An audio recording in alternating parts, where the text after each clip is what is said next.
Hello बच्चों, let's read the question. The question is two parallel wires carrying current in the opposite direction attract each other. तो इस question में दो wire है, parallel wire, और उनमें जो करंट है वो ऑपोजिट डायरेक्शन में है. मान लेते हैं ये एक अपवर्ड है तो दूसरे में डाउनवर्ड. ये वायर 1 है तो ये वायर 2. तो अगर इनमें ऑपोजिट डायरेक्शन में करंट है तो ये क्या एक दूसरे को अट्रैक्ट करेंगे, ये स्टेटमेंट ट्रू है या फॉल्स है, ये हमें बताना है. So let's discuss the key concept.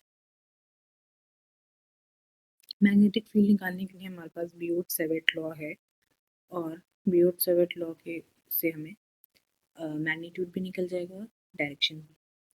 तो बियोट-सेवर्ट लॉ क्या कहता है, magnetic field is given as mu naught I upon 4 pi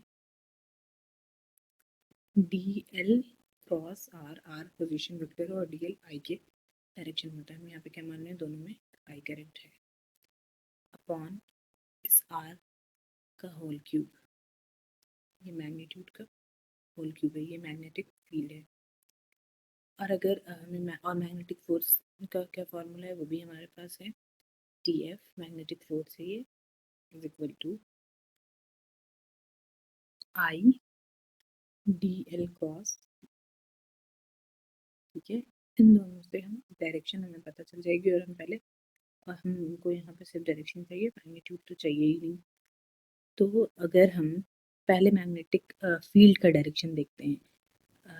magnetic field due to 1/2, 1 की वजह से 2 पे. तो ये वाला, ये लेंथ हो गया, ये हो गया हमारा आई की डायरेक्शन में डीएल होता है, और ये हम मान लेते हैं ये आर है. ठीक है, तो अगर हम यहाँ पे डायरेक्शन के ये इस क्रॉस प्रोडक्ट से आएगा, डीएल क्रॉस आर से, तो मैग्नेटिक फील्ड B1/2 का जो डायरेक्शन होगा वो डीएल क्रॉस आर से होगा. तो अगर हम ये मान रहे हैं कि हमारा ये अप वाला डायरेक्शन आई कैप है, सॉरी जे कैप है. J cap is a unit vector along y axis. ये जे कैप है और ये आई कैप मान रहे हैं unit vector along x axis, और ये के कैप. हमारे पास एक और रूल है, ये राइट हैंड, ये क्रॉस प्रोडक्ट के लिए रूल है, आई कैप जे कैप एंड के कैप. ये क्रॉस प्रोडक्ट आई क्रॉस जे का के होगा, के क्रॉस आई का जे होगा.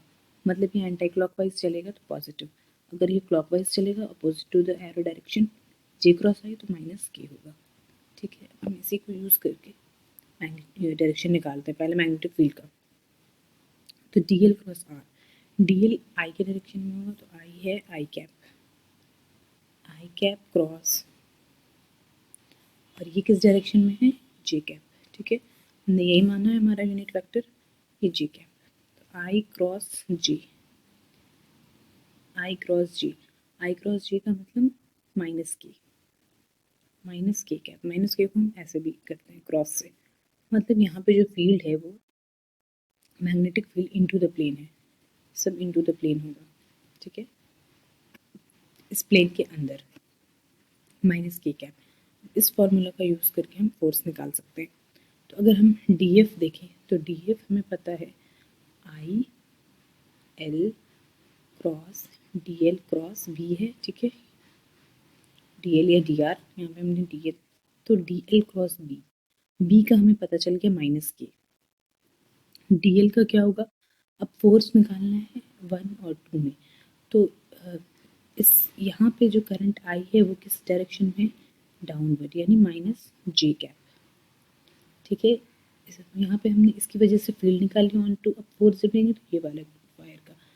ठीक है, तो ये दोनों फोर्स अट्रैक्टिव है या रिपल्सिव है ये देखना है. तो माइनस जे कैप,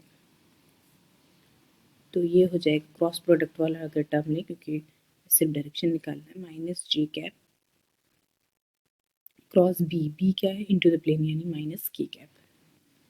तो ये माइनस माइनस प्लस हो जाएगा, और जे क्रॉस की क्या होगा, D F I, I cap आया. आई कैप आने का मतलब कि द फोर्स जो है वो इस डायरेक्शन में, इस डायरेक्शन में, इट मीन्स ये रिपल्सिव है. अगर इस डायरेक्शन में होता तब जाके ये अट्रैक्टिव होता. ठीक है, मतलब ये एक दूसरे को अट्रैक्ट नहीं कर रहा, ये फोर्स क्या है, रिपल्सिव। तो ये जो हमारा स्टेटमेंट है, two parallel wires carrying current in the opposite direction attract each other, ये फॉल्स स्टेटमेंट है, ठीक है, क्योंकि हमारा फोर्स रिपल्सिव है। I hope you will understand. Thank you.